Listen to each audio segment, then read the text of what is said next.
Romans 5:8. But God demonstrates his own love for us in this: while we were still sinners, Christ died for us.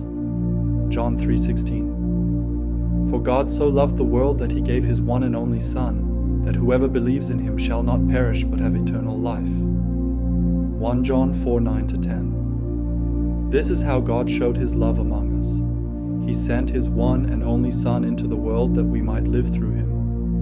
This is love, not that we loved God, but that he loved us and sent his Son as an atoning sacrifice for our sins. Ephesians 3:18-19. May you have power, together with all the Lord's holy people, to grasp how wide and long and high and deep is the love of Christ, and to know this love that surpasses knowledge, that you may be filled to the measure of all the fullness of God. Jeremiah 31:3.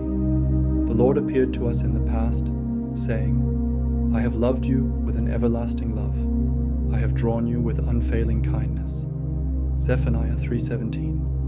The Lord your God is with you, the mighty warrior who saves. He will take great delight in you. In his love he will no longer rebuke you, but will rejoice over you with singing.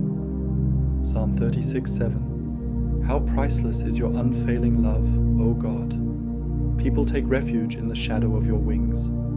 Romans 8:38-39. For I am convinced that neither death nor life, neither angels nor demons, neither the present nor the future, nor any powers, neither height nor depth, nor anything else in all creation, will be able to separate us from the love of God that is in Christ Jesus our Lord.